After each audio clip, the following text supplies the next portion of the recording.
But when you start to pull these pieces together and you let go of the things you don't need and you really only hold on to these things that you want and need, this now becomes the vehicle to take you where you're going next. That's why we're just getting started, because we're pulling together these parts of remembering who we are.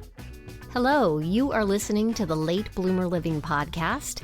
I'm Yvonne Marchese, your host, and I'm so happy you're here. I created this podcast to give you inspiration and let you know you're not alone in feeling stuck in midlife. I also invite you to join the Age Agitators Club for women, where we come together monthly to hatch our plans for making waves as we age. Being part of this community for women will remind you on a regular basis that you're not too old and it's never too late to do that thing you've been thinking about. You can find more information at latebloomerliving.com/community, and I hope to see you there. Hello, my friend. Are you a woman over 50 who's starting to feel invisible? Today's episode is all about stepping up and being seen, especially if you are a woman over 50 who's still got so much to share. I'm excited to chat with Donna Cravotta. She's the powerhouse behind Cravotta Media Group and the Real 50 Over 50 community, where she provides a weekly platform for real women over 50 who are doing pretty cool things in the world. And they are live conversations that stream on LinkedIn, Facebook, and YouTube.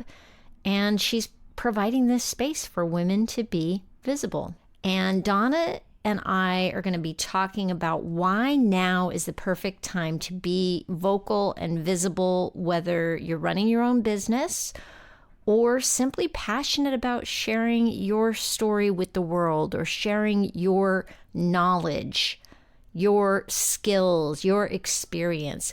Whether you're an entrepreneur or simply navigating life, Donna's very down-to-earth advice will leave you inspired and ready to embrace every part of your journey. Also, stick around to the end because you're going to be getting practical tips on how to harness your unique experiences, amplify your message, and connect with a community that truly gets it. Donna shares how she's using tools like AI. I know that's big and scary, right? Ooh, AI. But she's using it not to just work faster, not to just grab ideas of other people, but to work smarter by teaching AI how to amplify her own voice. And then she's teaching other women how to do the same. It's pretty cool. So this conversation is for anyone who believes that your voice only grows more powerful with time. There's so much to talk about, so without further ado, here's Donna Cravotta. Donna, thank you so much for being with me today. Thank you for having me. I love spending time with you. So, Donna, what inspired you? What can we just go back to the brainchild or the aha moment that had you go, I think I want to interview women over 50 about what they're doing in the world? I was in the middle of redesigning my entire business. This was not a plan. This was nothing I thought about. And I was just listening to Mika Brzezinski on Morning Joe talk about her 30 over 50 conference that she does with Forbes. And I'm listening and I'm like, God, these names all sound familiar. And I start Googling and I'm like, oh, yeah, of course. And then I start like doing some more Googling and I see it's $10,000 a seat to go to this event. And it's very much, aligned with the 50 over 50 events that they also have, which I've since learned if you are a small business owner or a founder, you have to make a minimum of $10 million in revenue to be qualified to put your hat in the ring for that.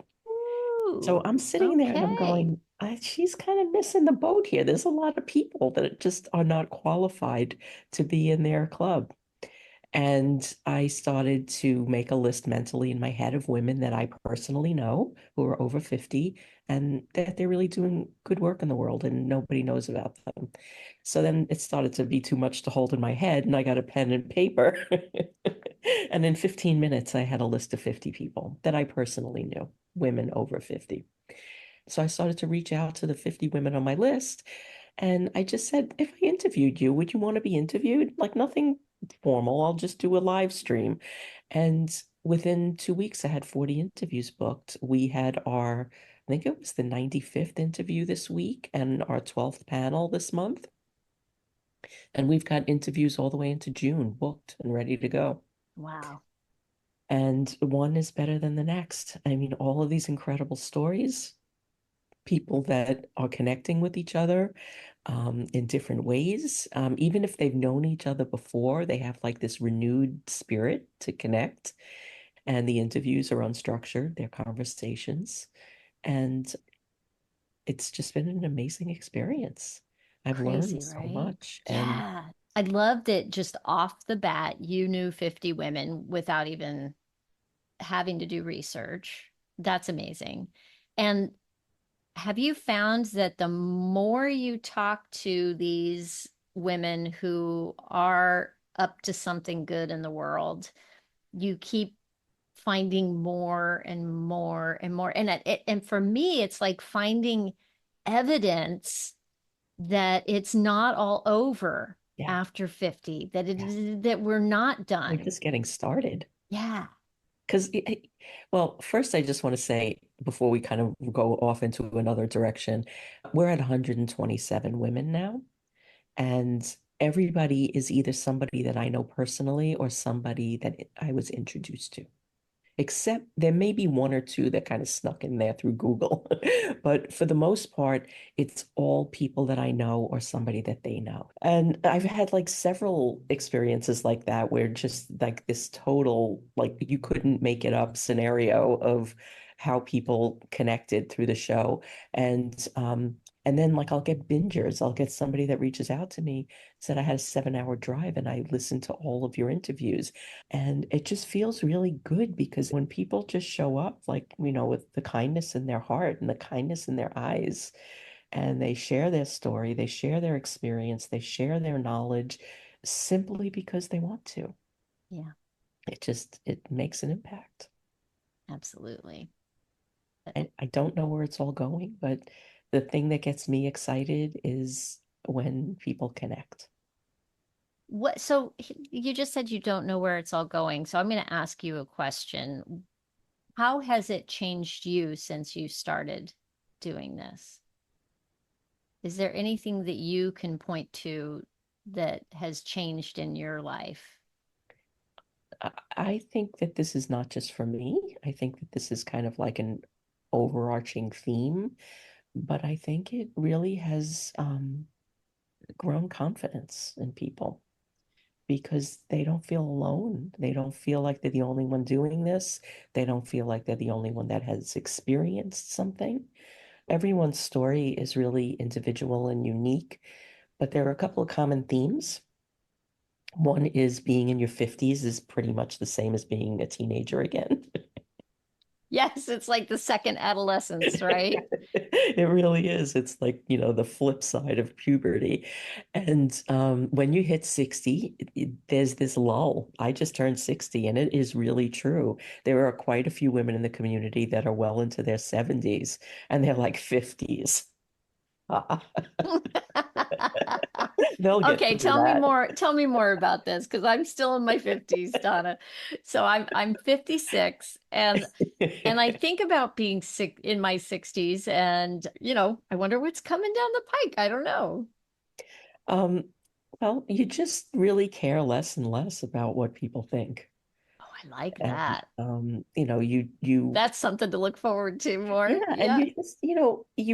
you get real with who you are and what you care about. And you're not willing to make sacrifices with your core self to accommodate somebody else in any respect, in any regard, whether it be personal, professional, family.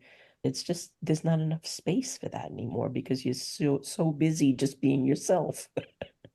And the other thing that is really common that I see across the interviews is that people often call it reinvention. Mm-hmm. And it happens at this stage of life because, life changes, the priorities change, kids grow up, they go off, family members change in different ways, people get divorced, people get remarried, it's a time of change. Yeah. Jobs change.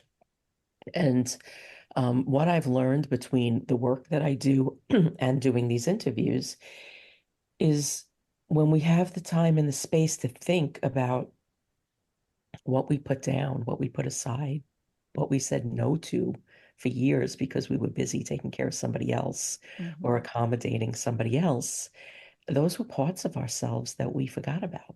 Mm-hmm. And it's not reinvention, it's remembering Mm-hmm. because we have the time and the space now to remember these parts of ourselves that we just put aside or gave away or, turned away from.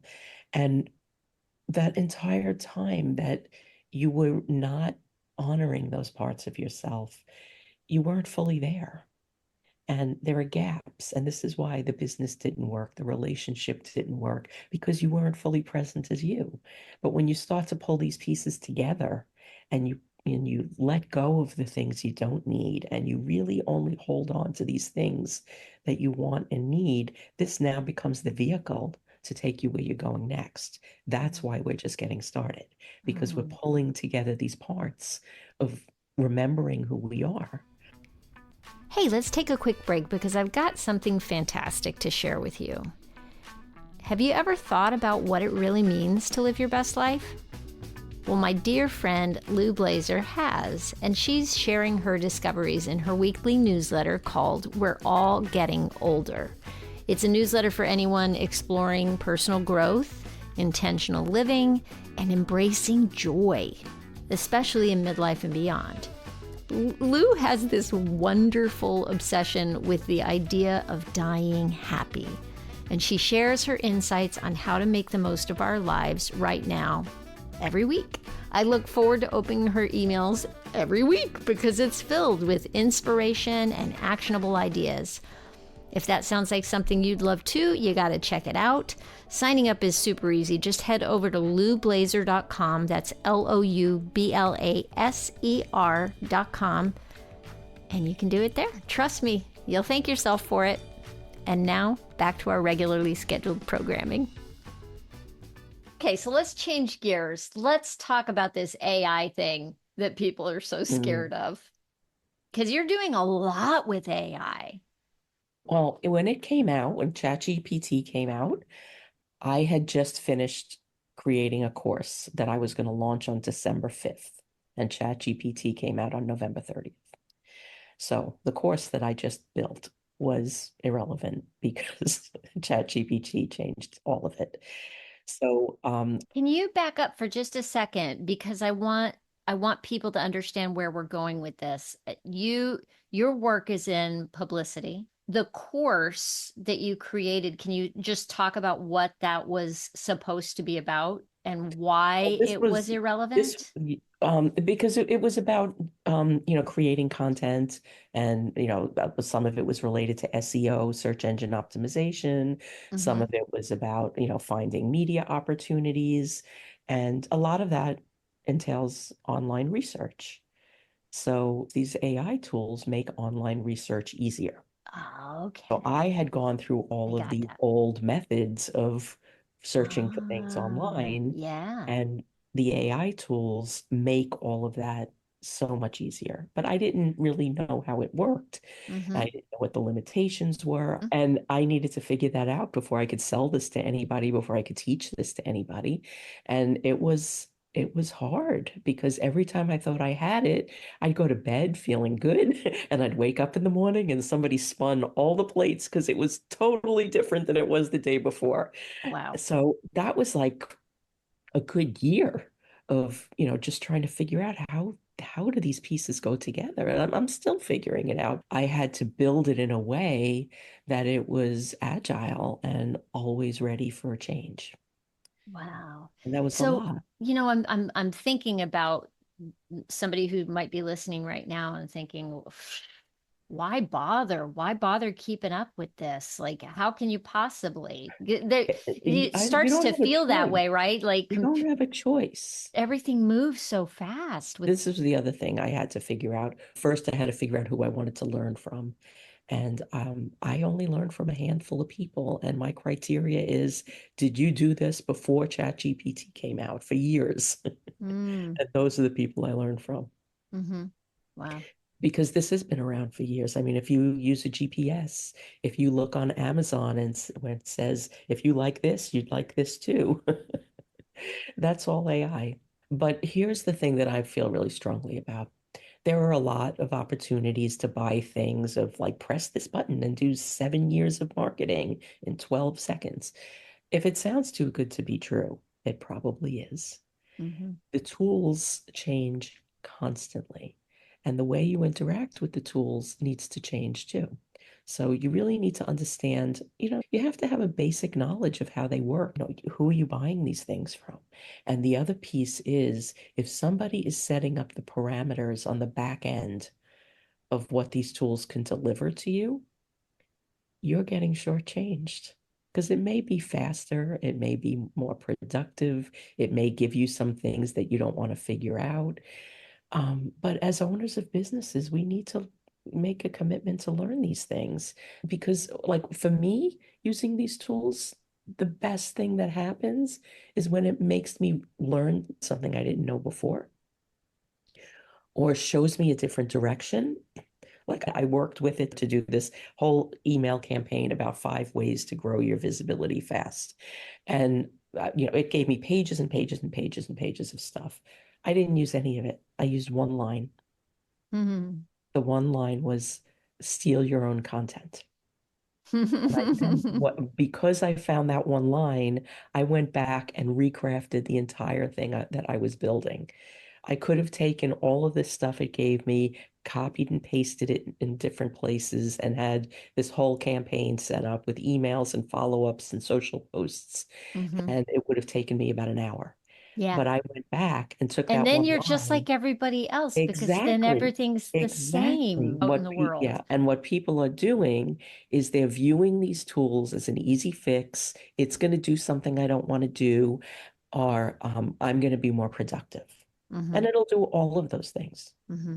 and two things could be true at the same time.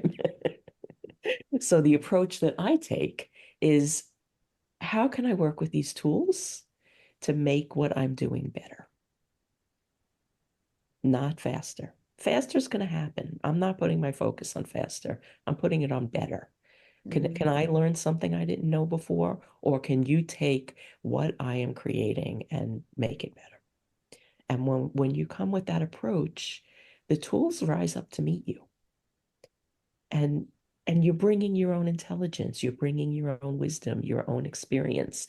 So what I get from the work that you're doing, Donna, and from being in your Be Visible club is the idea of using, like you said, what was the one phrase that you used? What was it Oh, again? steal your own content. Steal your own content. And that is the main thing that I'm learning from you and being part of your Be Visible program is steal your own content. And I guess the reason I wanted to talk about AI with you and the fears around it and all that stuff is just to talk about how we stay relevant with technology and not be so weirded out by it that we just don't engage You and have then to. it passes us by. These tools are basically free right now. I mean, you could pay for some, but you could use the free versions. Put your hands on the keyboard and just use them. Just go curious, ask them questions. One thing that you can do is just go into any one of these AI tools and say, what do you know about me that I don't know about myself? And see what it gives you back. It's a crazy question. And it does. I mean, it gives you back a whole synopsis of who you are. And if it comes back with the response that it doesn't know enough about you, just Hmm. give it a little bit of information. Yeah. So put in a blog post that you wrote, put in an interview that you did, put in a page from your website, give it a couple of pieces of information, and it will go and pick up things that you don't even recognize about yourself because you're just doing it. It's just part, you just go through life, you do your thing. But we're all doing things that we don't even realize we're doing. Yeah. That's the whole thing where our normal is somebody else's extraordinary. Mhm. And we're just going along doing our thing. And it just seems like, well, doesn't everybody know that? Does No, it? But they don't. no, they And don't. that's true for anybody who's listening right now. I want you to really consider this, that there are things that you're good at that you are totally taking for granted, that other people come to you to ask you about. The other people go, "Oh, she's really good at that thing." And you're taking it for granted, not knowing the impact you're having. I Exactly. guarantee And you. yep. One of the something a coach told me early on in my business was the thing that comes most naturally to you is the thing you should charge the most money for. Mm. And I did that process of I'm calling it, I used to call it a content audit, but now I call it tried and new because I'm going through. It's like, okay, I need this, I don't need this. So, like, what do you need? What stays? What goes? What could be upcycled? What could be recycled? What could be sold? What could be given away? And you make these buckets and do this with your content, do this with your ideas, do this with your relationships. It doesn't matter. You're doing this edit of going through what do you want in your life? What do you not want in your life? What do you want in your work? What do you want people to know about you? What do you want to be known for? And you take it through that process and it clarifies everything because you've gotten rid of the stuff you no longer need. You've gathered all the things that you want, and then now you're starting to do things with it. Oh, I can sell this. I used to give this away for free. I didn't even know this was a thing. I've been doing this for years and I didn't even realize it. And you can kind of go through that process and figure out what this next iteration of your business is. You just need to kind of um, take inventory. So And it makes interesting. such a difference. And then this is where the confidence comes in. And like as it was coming, a part of this process in this 2 years now since ChatGPT came out, I did that whole process with my business, redesigned everything, and launched the 50 over 50. So, all of that came through me going through everything. And, that idea wouldn't have come to me if I wasn't mixing everything up, How if I wasn't interesting. questioning everything, if I wasn't being curious about it. So it's a time in our lives where we can really create what we want and start with what we already have. Because the other thing that happens is as you start going through this reinvention period, this transformation, you start to get angry at yourself because, oh, everything I did before this point was no good. It sucked. It's garbage. Because now I have to start over. Everything I did before this, there's not a thing that I did that mattered. Nobody cares. It's all crap. But it's not true. When you, But you're right. That is yeah, exactly the process yeah, that we go through. yeah, And beating ourselves up for what we didn't know yes. is just so not helpful. But it's not only what we didn't know, because this is where the remembering comes in too. Hmm. Because what if I would have done that? All Yeah. of these things, and you start to have this regret. You have this self-doubt. Oh yeah, well, the internet is telling me I'm 50 and I'm no longer useful to society, so I must be because everything I've done for the last 30 years is irrelevant. Oh, I didn't even go to school for this, so like, of course I'm not good at it, right? Hmm. But when you start to do this audit and you start to reassemble the pieces and claim the ones you want and bless and release the ones you don't, it really changes everything because you now have this renewed sense of confidence, of self-worth, self-value, self-respect, and you don't have to burn down all the ships. And so many people, so many women in particular, talk about feeling invisible as they get older, especially after the age of 50. And I love that everything you do is about taking women over 50 and helping them embrace being visible. You create a platform for them to be visible. And I think we have a choice in the matter as to whether or not we let ourselves um, become invisible, or whether we decide, heck no, I won't go. I love what you're doing. It also we need to be intentional about it too. What do we want to be visible for and to Mm-hmm. who? And to who? Who do because I think part of the message in all of this is we don't have to be visible to everybody. Right. Oh, I love I love that take on it, Donna. Yes. Who do you want to be visible to and why? Yeah. Ah, because that gives us the power. Yeah, totally. And it also takes away a stigma because visibility is often associated with, oh, I need to be like an Instagram celebrity. I Mm-hmm. need 8 million followers. I need to be a Kardashian. I need to be an influencer of some kind. I need to be able to sell somebody else's products. None of that is true. Because when you do this process that I'm talking about, it is about remembering like why you're important, what you have done, what you have accomplished, the people that you've helped. There are all of these pieces that come into play with that. And then the visibility piece, it is okay, so I want to be visible, but I don't need to be visible to millions of people. I need to be visible to 1,000 people. Okay. So if you Mm-hmm. need to be visible to 1,000 people, what do you need to do to be visible to those 1,000 people? Let's boil it down. What do they care about? Where are they showing up? Are they on LinkedIn? Are they on Instagram? And what books do they read? What gets them excited? And then you can start to kind of position yourself so you just show up for these 1,000 people. So now what happens when you show up for these 1,000 people? You have already done your little edit. You've got your little business refined. You figured out, oh, in this business that I have refined, I need to have, I don't know, 60 clients a year. Okay. You can get 60 clients a year out of 1,000 people I love it. The simplicity. You make it all sound so simple. You break it down. It's just because it amazing. because what happens is we seek what we see, right? So we see who do we see online? We see the people who are the loudest. But in most cases, we just don't have the resources or the bandwidth to create what they've created. And if you step back for a moment to consider if you even wanted that, you probably don't.